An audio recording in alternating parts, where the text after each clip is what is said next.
Hey, welcome everyone. Really good to be here with you. Barry Habib here with my dear friend, David Rosenberg. I've also asked Diana Bajramovic to join us. And many of you know Diana from MBS Highway. And I think Diana can help us here by pulling up some charts and some graphs because she is lightning. She helps to quarterback our daily updates every day and just amazing skill set. So David, welcome, my dear friend. It's so good to have you.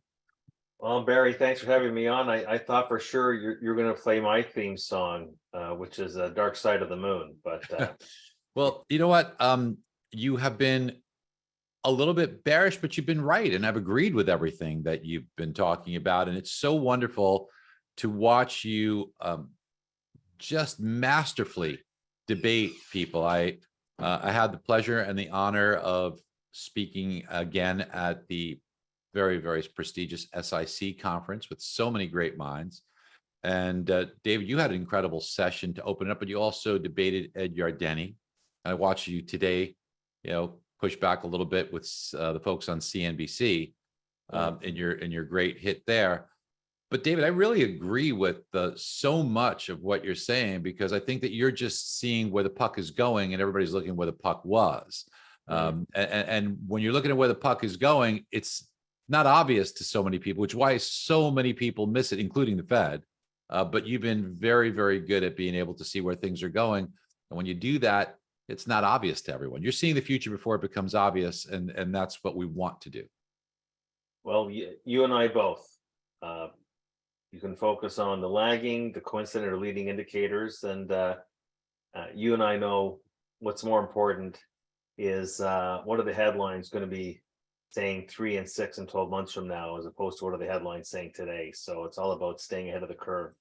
And you do the same thing. So I'm excited to do this show with you. Yeah, yesterday, I know it's kind of fun. You and I were both texting. I was texting with Lacey too, and like ahead of the CPI numbers, we're holding our breath a little bit, but we were looking for certain things that we were going to see in there. So we got it. So there's a lot that we want to talk about. The people that are listening to this call want to know where rates are going. So we're going to talk about that as well. But there's other questions that are out there, David. So I wanted to just jump to a few different things. And I'll just give you a heads up on some of the stuff we want to talk about. I want to talk about the dollar. I know you and I believe that we're not going to lose reserve currency, but so many people are worried about that. What are your thoughts about reserve currency for the dollar?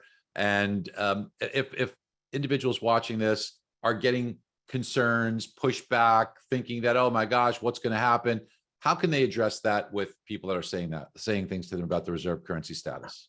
Well, look, I think that the last chapter in the story was these other countries like Brazil and Russia and Saudi Arabia and China doing their own trading in renminbi, and I guess some residual concern from the fact that America played its usual role as being the world's policeman, and one of the ways it did that with Vladimir Putin was freezing those central bank reserves. So I think other countries, I don't know why they would be thinking this will happen to us unless you're going to do something stupid or upset the geopolitical apple cart. So I think that's reinforced this conversation, Barry, that's been going on for years. I think this conversation has been going on since I started in the business in the mid-1980s about the US dollar's reserve status. I mean, surely you remember the mid-80s, what we always talk about the United States. Twin deficits. And the euro was the new kid on the block in 1999, and the IPO was $1.18. I mean, look where it is today. So there's always these, I guess I call them just horror stories about the US dollar and its role as the reserve currency. We all know that the US dollar share of global trade has been going down. It's been going down for years, if not decades, as share of global reserves. Ultimately, if you wanted to trade an SDR, the SDR has been around for decades. But the US dollar has its special status, not just because it has the world's most powerful army, which helps. You tended to find in the past that the country that ruled the waves, in other words, that had the strongest navy in the world, was the country that had the reserve currency status. But it goes deeper than that. the U.S. has constitution, it has property rights, and there's trust and faith in the U.S. economy and in the financial system, and it basically is, let's face it, still the wealthiest country in the world, no matter how you want to measure that. So it comes down to confidence. And look, I'll just say that, say if the U.S. defaults, which I don't think it's going to default, that would be, I mean, that would be a game changer. That would be a game changer. I don't care if you did it for a day. That would be a game changer. But the U.S. has, political, economic, and financial stability on a relative basis. And so long as that isn't sacrificed, the US dollar is going to remain the reserve currency status. Will that status diminish over time? Well, that's already been happening, but will it actually obliterate the US dollar as a reserve currency?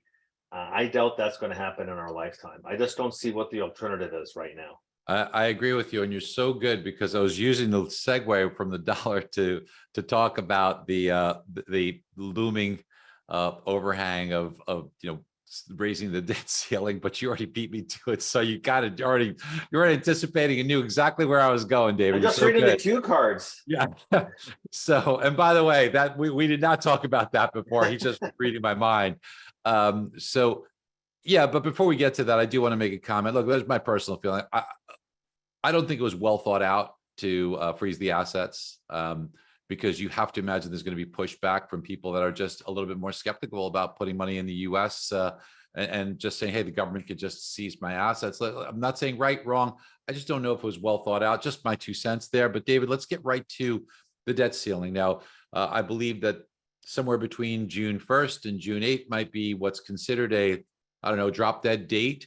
But if it gets stretched out to the 15th, there may be some more tax receipts that pushes it a little bit more.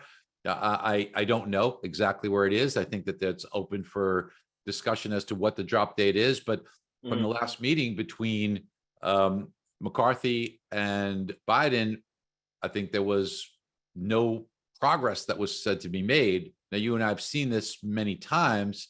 They do work it out. They do raise the debt ceiling. But, 2 questions here. If it doesn't happen, we don't want to root for this, but it likely might be good for bonds, lower rates. But we don't want that to be for that reason, right? So walk us through your thoughts just real quickly on what you think and its impact on interest rates. Well, look, we're both bullish on rates, you and I, but I don't know.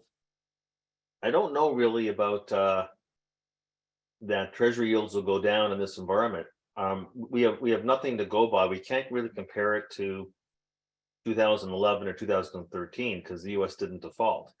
So we're talking about a default. We're not talking about a downgrade by one of the rating agencies.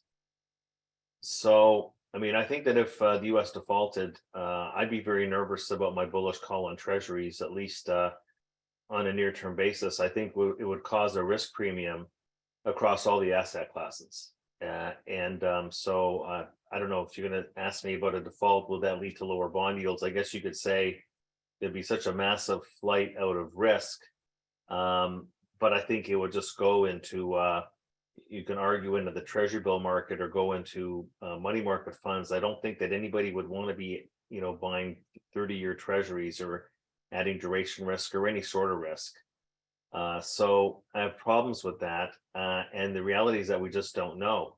It would be absolutely a horrible situation. I'm looking at the markets. The stock market, the bond market right now, are they whistling past the graveyard, or are they saying, as you just said, we've seen this act before, we know how it's going to play out at the last second, and they're probably right. Meanwhile, you look at the front end of the treasury bill market and you look at CDS spreads, which are now looking like, what Greece did, back in 2012. And so it's an interesting dichotomy between the various markets.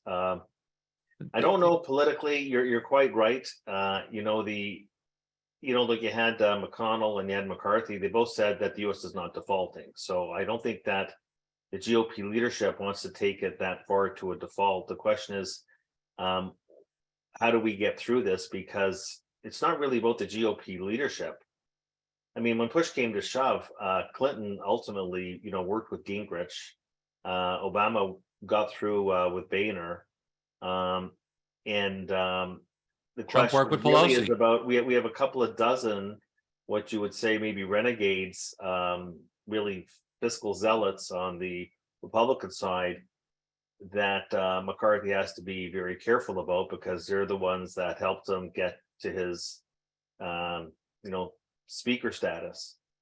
I am going to have to make the assumption, I guess, that the stock market and bond market have made, which is that there's going to be some sort of resolution. I mean, I don't necessarily think that, I mean, if it has to go to the Supreme Court, it's already too late. Even if the Supreme Court rules in a day, it's too late. So I think that there'll be, I think there'll have to be some reconciliation. I think ultimately what is going to make sense is that there's probably going to have to be just more of a hard commitment on the Democrat side in the budget negotiations to do some hardcore restraint. I don't know why that would be a problem after those two humongous bills that were passed last year. And I think that's really the way out of it. I do think that, you know, I look on this side, you know, it's one of the few things I agree with President Biden on is that this should really be part of the general budget negotiation. I agree with Janet Yellen on that. I don't think this should be part of the debt ceiling issue. But that's what I'm hoping, is that there'll be some sort of compromise on that side. So if we're going to push me against the wall, I don't think there's going to be default. But I think if there is a default, it's a very big problem. And I don't know how to even describe, you know, what that's going to look like. I have a tough time believing that bondholders will not get paid. Yeah, David, the other thing too is you mentioned, you know, the potential of a downgrade, but the last time the S&P downgraded US government debt, yields actually went down. Well, we had, yeah, but we didn't default. There was not a default. There was a downgrade by one of the three agencies, and a massive flight out of the equity market. We had it in very short order. I mean, the equity market back in the summer of 2012 looked like what it did in December 2018. It was a trapdoor down, and the credit markets froze up. But there wasn't a default, and so who cares? So the U.S. wasn't rated by one agency. I guess it was S&P. They got downgraded to whatever, you know, AA plus. Big deal. It's not, doesn't count actually as a downgrade unless 2 to 3 agencies, and the other 2 didn't follow suit. So it was really what it was a nothing burger. It was a nothing burger. It caused a lot of angst in the equity market. True enough, a default, an outright default, is a bigger deal, and it's never happened. So the U.S. got downgraded in the summer 2012 by one of the agencies. So what? You know, Canada, where I am, you know, the friendly 51st state, that's been downgraded several times. People are surprised to know that there were many years where Canada was not a AAA rated country. The world didn't come to an end in Canada. The economy didn't come to an end. The capital markets didn't come to an end. So that to me was a bit of a red herring. And in fact, when the stock market sold off so sharply that summer, and you know, I don't think I was bullish on equities at that point. Ultimately, I did. Wrong reason to turn bearish on equities. That would turn to be actually a great buying opportunity. A default, Barry, a default would be, you know, I don't want to say catastrophic. It takes us into something that we haven't been before, and it sets a precedent, Barry, that very dangerous. Yeah, so we are hoping that certainly does not happen. That would be terrible. But let's tie everything together and bring it to debt that we have, right? So the debt that we have is enormous. A lot of the debt is rolling over now at higher rates. I mean, obviously not all of it, but whatever is rolling over short term is increasing the debt. If the debt ceiling is raised, you know, it's more borrowing. That means the issuance of more treasuries. And with foreigners buying less of our treasuries, and you know, that kind of ties into what we said before, you know, if the assets potentially could be seized, we've seen less foreign buying of our treasuries. They have their own issues as well. The question that comes up is, and you and I believe rates are coming down, but who's going to be purchasing this? And of course, it's us here in the United States. Is it going to be monetized? Does this open the door for potentially another round of QE? Well, look, the way I see it, U.S. continues to run a very large current account deficit, and the balance of payments have to balance. So by definition, the U.S. has to run a capital account surplus. So I never buy into this concern about that there's some drying up foreign buying of U.S. Treasuries. In fact, I'm not really seeing them in the TIX data in any event. And the Japanese, they're more at the lineup than not. You can always rely on Japanese insurance companies and pension funds and the banks to come in and buy U.S. Treasuries. The Japanese love the U.S. Treasury market. I don't see why that's going to change. And I think that there'll be a lot of domestic buyers. I mean, even if you're right that there's been disdain, or there's been not a buyer strike, but foreign entities have been reluctant to buy Treasury yields. Why is the 10-year come down like 110 basis points from last October's peak? What is going on? Why is that happening? Because you could hardly say that it's happening because the Fed's been providing a better cost to carry. They've only been tightening policy. You could argue that, yeah, the inflation has been coming down, but everybody speaks to is so dubious about that. I think what's going to be happening is that in the context of what's happening in the regional banks and a credit crunch, we just don't know the magnitude or duration, but a credit contraction is coming our way and being led by the small banks, which aren't so small anymore, but have a significant impact on credit activity in the economy. That's going to create a big vacuum. That's going to create a very big vacuum. If you go back to the last historic credit crunch, which came from the savings and loans, you had a monumental rally in Treasury yields from 1989 to 1993. So I think who's going to step up to the plate are going to be domestic buyers. And all the more so if we're right that we're going to be getting a recession. Recessions tend to lead in the marketplace towards more generalized risk aversion, which means you tilt towards government bonds. Maybe you don't think they're as safe as they should be, but they're a lot safer than any other asset class that's out there. David, let's talk for a minute about something that you and I have spoken quite a bit about, and we have been critical of the Fed. So I just want you to think about something. I've been contemplating this, David, and I've been thinking about, I watched the Fed funds futures and pricing in chances of a cut and this and that. Then you hear Jerome Powell in the latest presser say, we're not going to cut rates this year. And, we'll see on, June the, I think, what is it? Is it June the 12th? 14th? The 14th, rather. Thank you, David. June the 14th, which is a day after this, 2 days after a day after the CPI report, which is on June the 13th. So it'll be very interesting to see, because I expect that to be a low. We're going to talk about that, the CPI report in detail, but here's something I've been thinking about. We know we have a banking crisis because of the mismatch in duration. And we know that by the end of the year, the Fed funds futures is pricing in several cuts. I think that's bullshit. I think that what happens is one of two things. Either it's what Jerome Powell says, and there are no cuts the remainder of this year, or there's going to be 150 basis point rate cut because he's got to do something dramatic because there's a crisis that occurs because of more banking issues. So I don't see it being these quarter point cuts. I think that's out of the question. That's just what I'm thinking. And the other part I wanted you to see if my thinking is correct, because it might be a little crazy here, is that how can you potentially avert some mismatch in duration where you've got long assets in some of these banks and the haircut is huge? You don't have to take the haircut if you hold it to maturity, but if you have to raise capital, now I'm going to take a cut. I know the Fed's put up a facility. I get that. But would you be able to avert this, believe it or not, if you stop the QT runoff?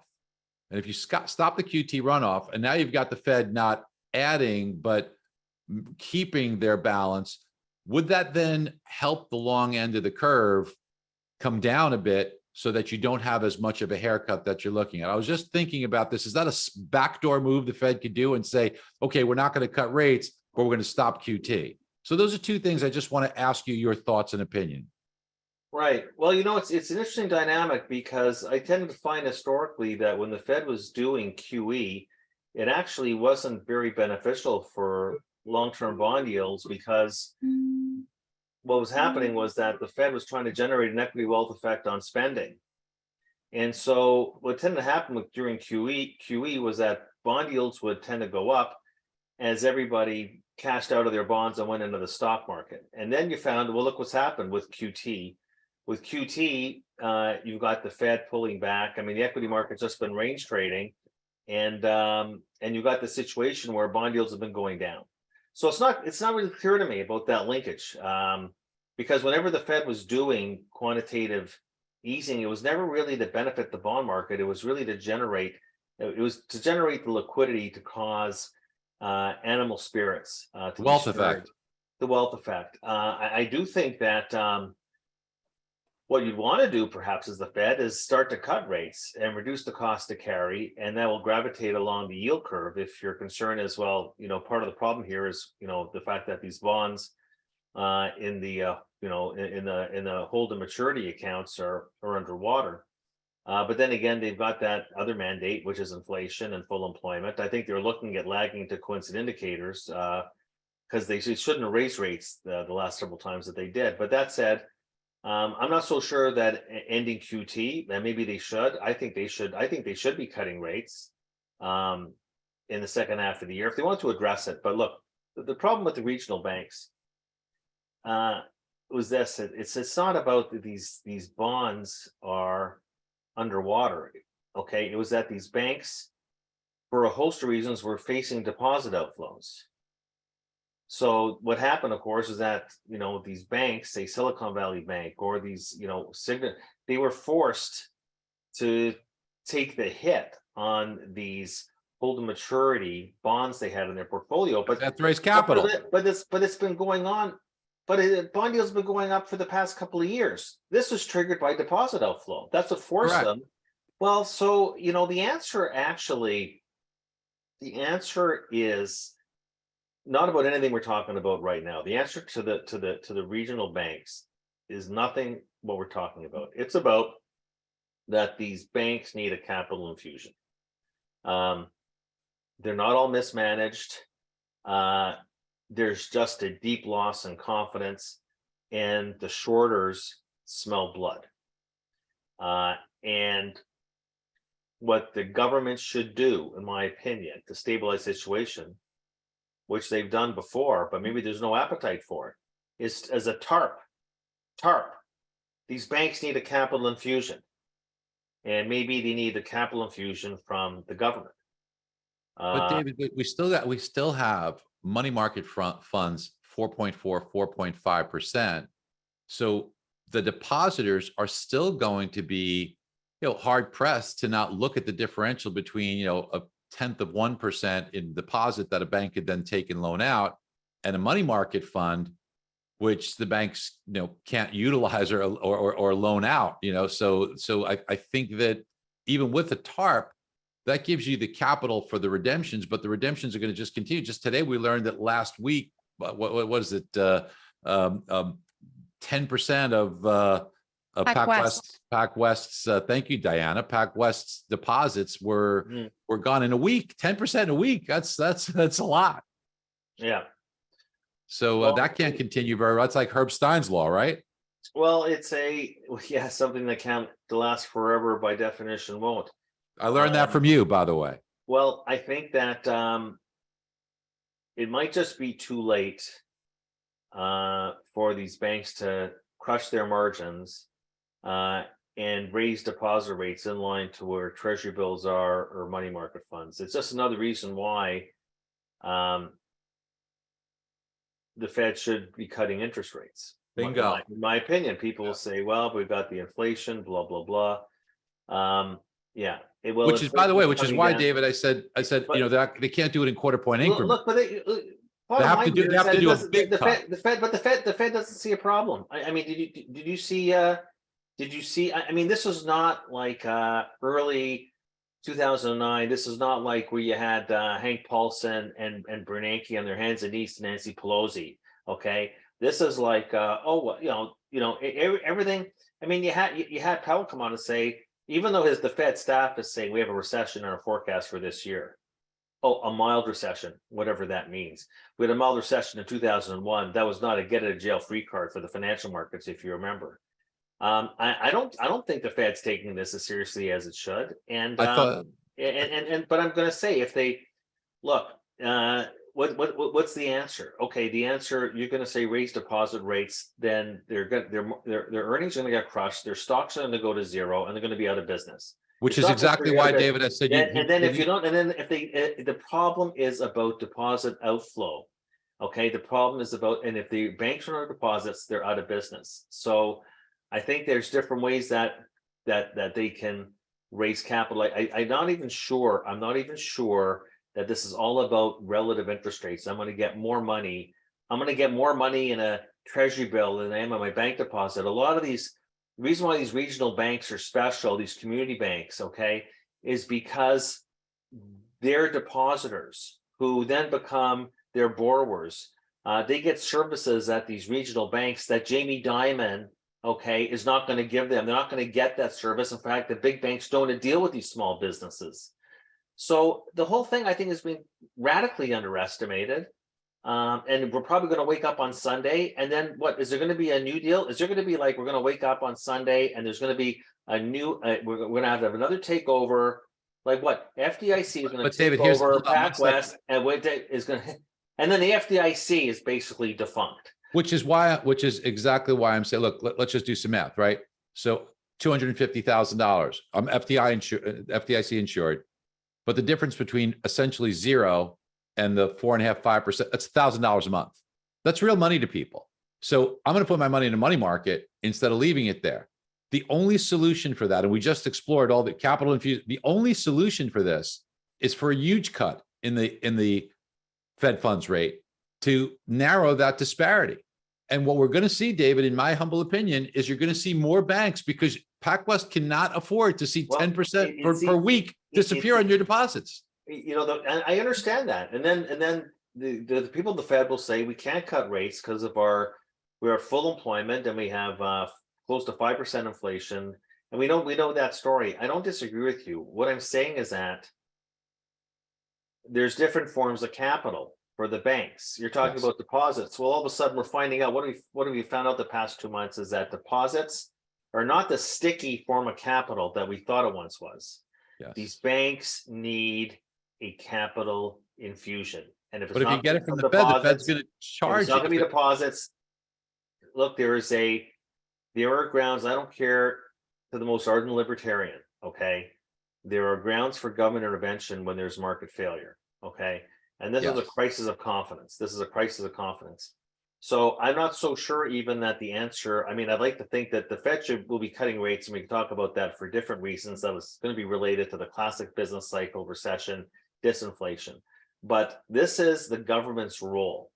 Okay, there's a precedent. There's more than one precedent to do a capital infusion into these financial institutions, and and I think a lot of the reason why I haven't seen a poll saying, well, I'm taking my money out because I'm getting X amount of basis points. It's people are fearful. I agree with you. To this day, the government hasn't even said that there's blanket deposit insurance. Boy, that they say no. There's deposit insurance for banks that are systemically. Well, so why would you be in a regional bank that's not systemic risk? So let's go to the banks. Right. So they just bungled this from the get-go. But this is a crisis of confidence, okay? And I think that the government has got to step in. I don't even know if this is any more that the Fed can do anything at this point. I think that this is going to have to be a combination of Treasury and Congress. You're probably right. To do a capital infusion, as if there's no precedent for this in any event. But I think that, and I can't believe that hasn't happened already. I don't know what they're waiting for. I know, and David, you're right. I think that it's gone too far. I don't know if they can recover for this because they've screwed it so much. So, which brings us to the next topic I really want to go to, and let's get into things like recession, inflation, the Fed tying it up, and then where mortgage rates and all long-term rates go for this, and why we feel that way. So let's try and knock these out quick if we can.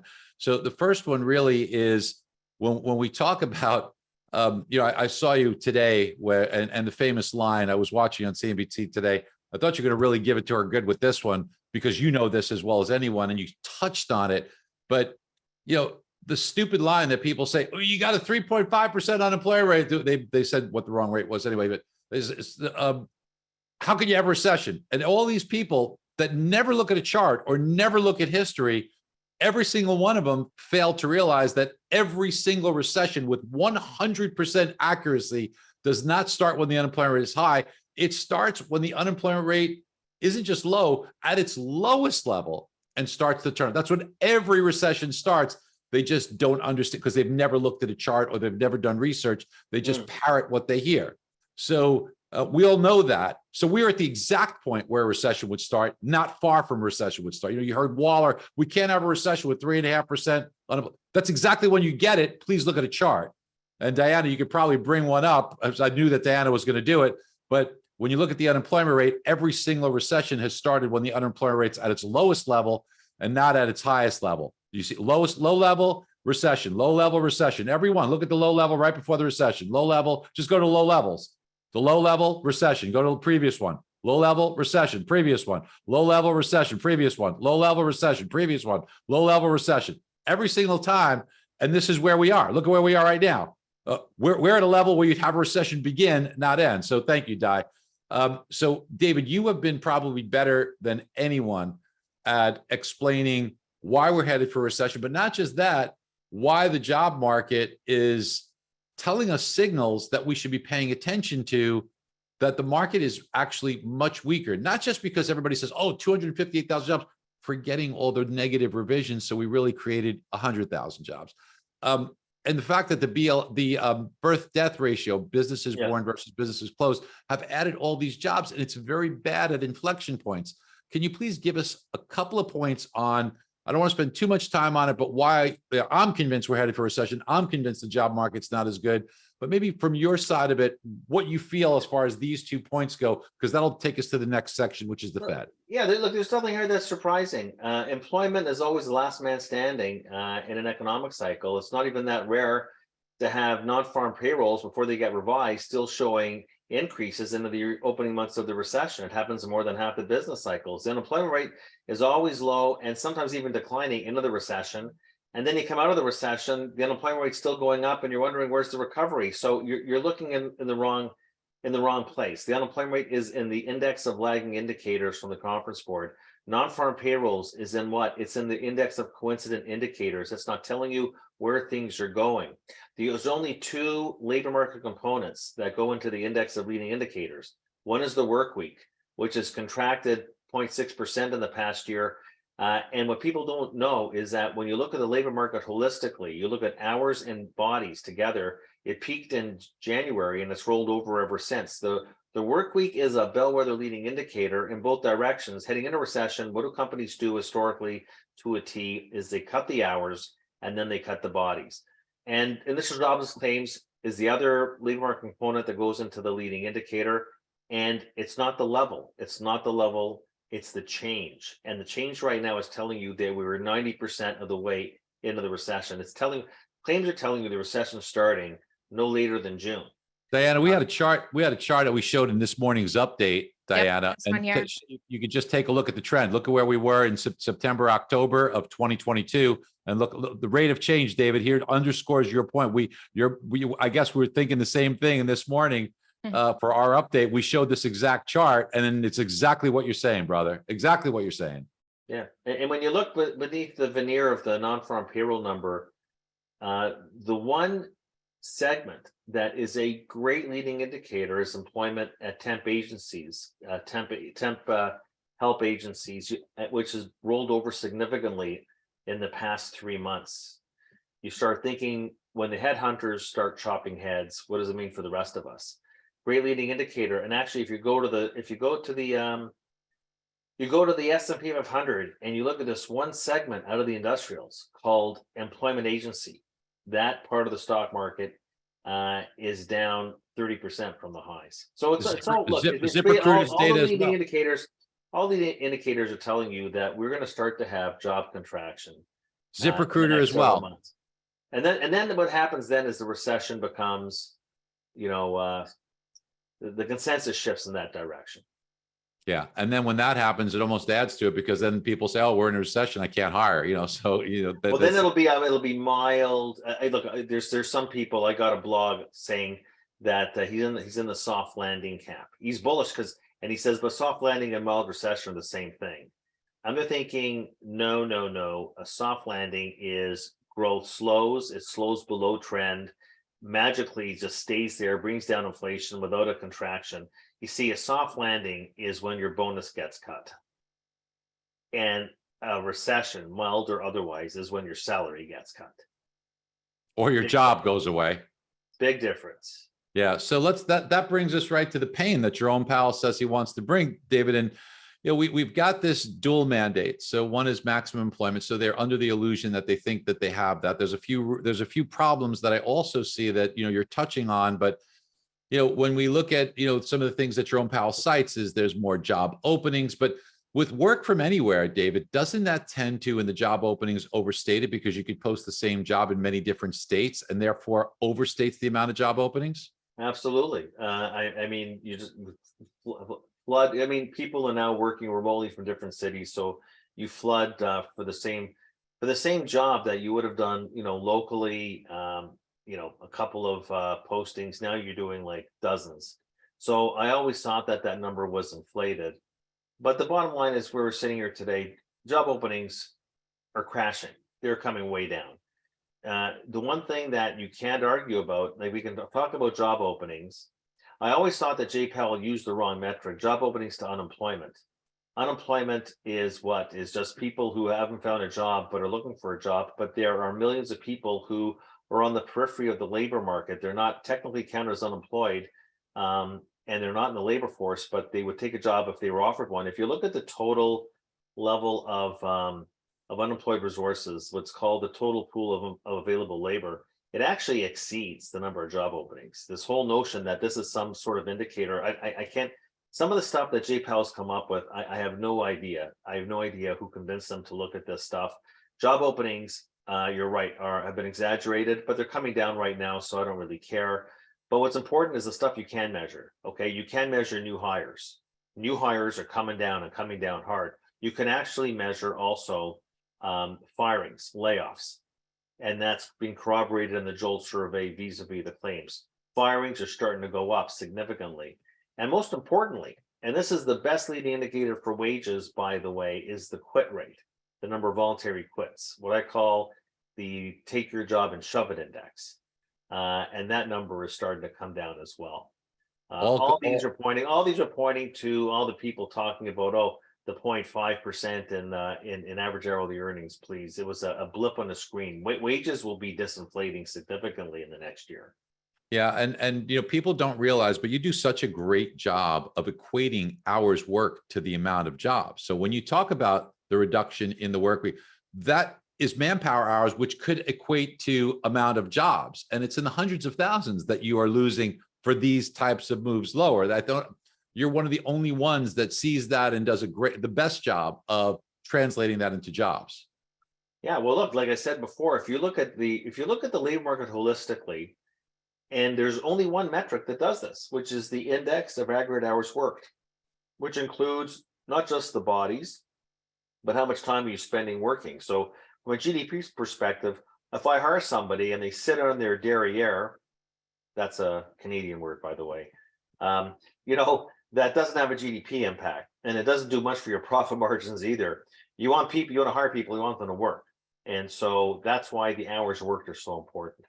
Down 0.7, do 0.7% at an annual rate, Barry, against 155 million, okay, workforce. And you're not just talking about, you're talking about, call it 1.5 million jobs. Yeah, exactly.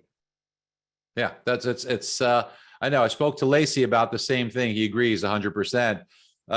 So David, let's talk about the other part of the Fed's mandate, which, David, please correct me if I'm wrong, but the Fed's mandate is not 2% inflation. The Fed's mandate is price stability. And by these wild swings, aren't they doing the opposite of their mandate? Aren't they doing crazy cuts, crazy hikes, which is actually price instability, and the opposite of their mandate, which is price stability? Well, I think actually, I don't know if it's worded in the oh no, I've read it. It's price stability. Is it? Well, price stability by definition is zero inflation.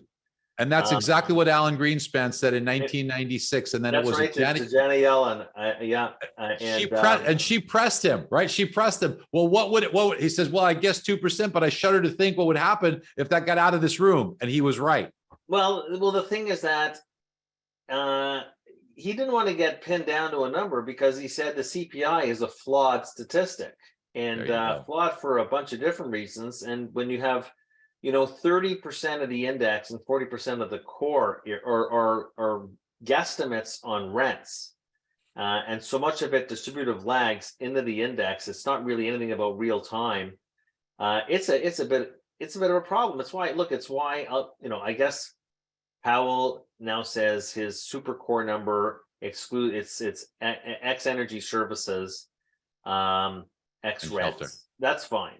Yeah, X shell, and that's fine. But I don't know why do you exclude the goods part? The goods part is 40% of the index. At least goods like furniture, appliances. By the way, they deflated. Home improvement deflated. Windows, coverings, women's apparel basically flat. You know what? That number, the stuff you can see, touch, or feel. Nothing going on in the goods sector. And so that's why, I can understand. I like the fact he's saying we're going to strip rents out because that's a BS number.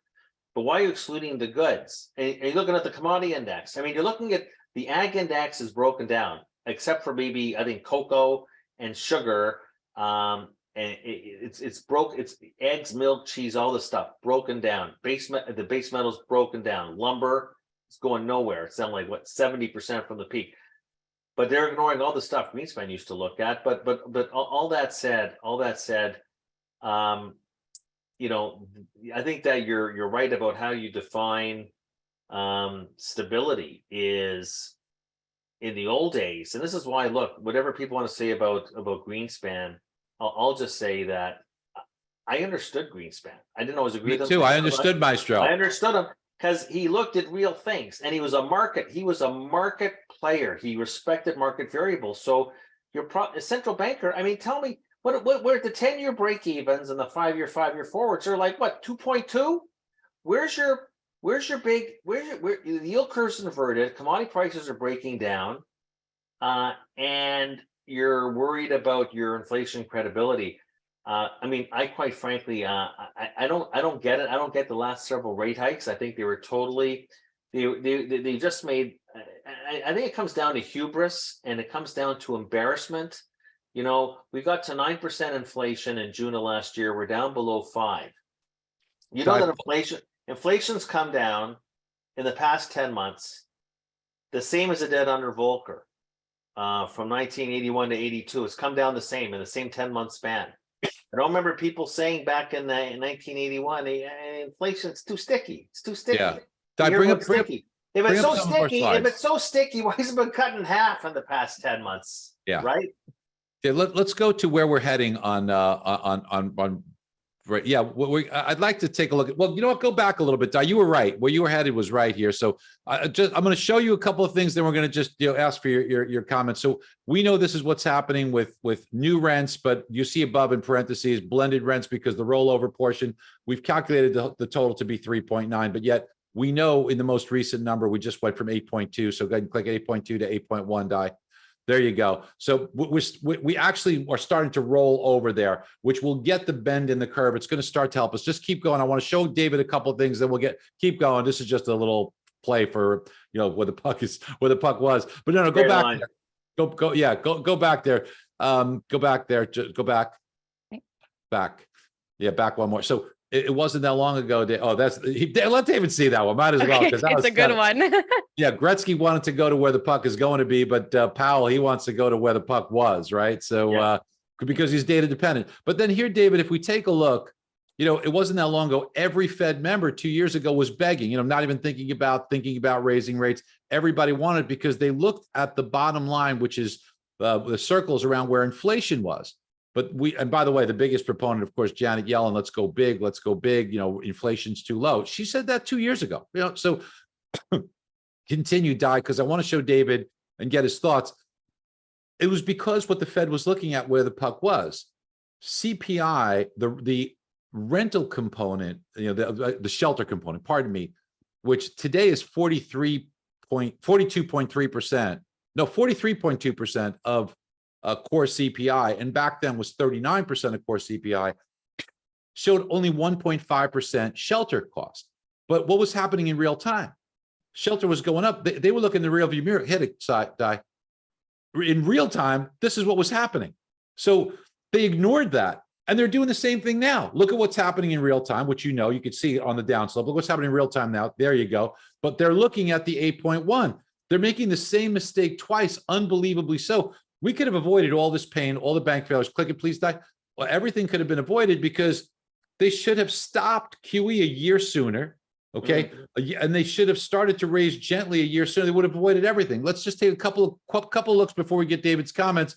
So we knew that we were going to get more inflation last summer, but the Fed ignored it because the replacements year over year from those are 2021 summer and 2022 summer. Click, 2022 summer was right here. We knew we were going to get higher numbers because inflation was stubborn. They just started with the hikes. And we knew, David, that the supply chain was still not there. So we saw inflation go up.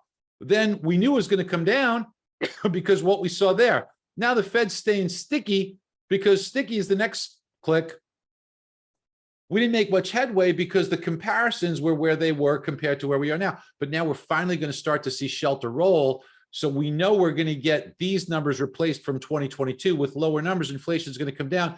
David, my forecast is on July 13th, look for a headline CPI from 4.9 to drop to 3.5, 3.6, July 13th. When we get that, we've did the math on it. We think it goes 3.5% on July 13th. Go ahead and click this because I want David to see what's happening this is what we're going to be replacing, David. So we're going to have core CPI numbers that are going to be much friendlier. Now we think the core CPI goes from 5.5 to 4.9 on July 13th.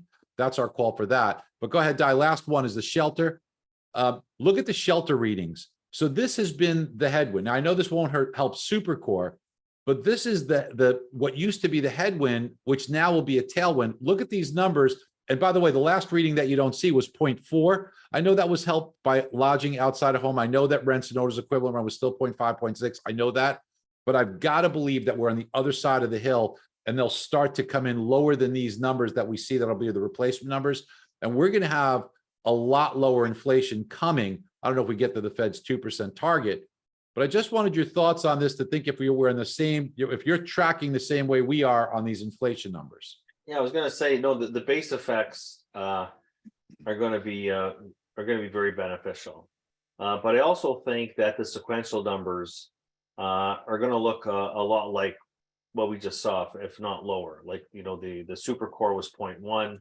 I don't think we're going to be getting outsized increases in used car prices, which was a big feature to me. That was a one-off. And I say that because there's a 99% correlation between new car prices and used cars prices, and new car prices were down 0.2%. I'm looking at the commodity markets. I'm looking at what they're telling me. That's going to feed through. It's going to feed through to the 40% called goods. Energy has an impact. I know what you're saying about the rents, but the low in inflation, which was close to zero in say was roughly April of 2020. Oil, the front month contract per day went negative. And then oil peaked at $120 in June of last year, right when inflation peaked at over 9%. The thing about oil is that it feeds through in everything, including services. Oil has this incredible lagged impact on the entire pricing system. People haven't factored in what a 40% decline in oil prices is going to do to inflation in the next year. They just have not figured it out. And you're seeing what's happening broadly in commodity prices. And a lot of that, let's face it, the Chinese reopening recovery is sputtering in a very major way. And look what's happening with their inflation numbers. The one country in the world that's supposed to be rebounding strongly and providing an inflationary thrust, as we saw in the numbers today, they're either disinflating in China or deflating. World's second biggest economy. You don't think that's going to have a reverberating impact here at home? Inflation is going to come down a lot. But the thing about the Fed is they're so strident. Now, at some point, I think they're going to change their view. Just like you said, in June of 2021, the dot plot that they unveiled for the end of this year was 0.625%. That's what they were telling you. And we're going to be north of 5, depending on what they do in the second half of the year. So come on, we got to. So Jay Powell is telling people we're not going to cut rates anytime this year. How does he know? The same guy that told you they were going to be 5/8%. You're going to buy his forecast. Yeah. You know what? I'm going to buy the Fed staff forecast. Not that they're perfect, but I'll buy their model over his model because he's a lawyer and they're economists. Okay. They're not And by the way, perfect, but David, people they should got a know mile- this is from the Fed's press conference where Jerome Powell just told everybody at the press conference all these deflecting things like, oh, well, you know, that's up to Barr. That's my staff. But these staffers, as you said, they're pretty smart, and they're saying A, recession's coming, B, that inflation's coming down, and Jerome Powell is just ignoring it. Barry, How do you justify well, that? it's because Barry, look, you go into your. I said hubris before, right? You go into your second term, and you're being compared to Arthur Burns. Now, Arthur Burns, by the way, gets a very bad rap, but it's very conventional. He's Arthur Burns. It's like that first baseman. He's Bill Buckner. You know, I mean, you got it's about hubris, and it's about the embarrassment that, God forbid, we got to 9% inflation. It's very clear, Barry, and I'm not ashamed to say it. It was transitory. It was transitory. Okay.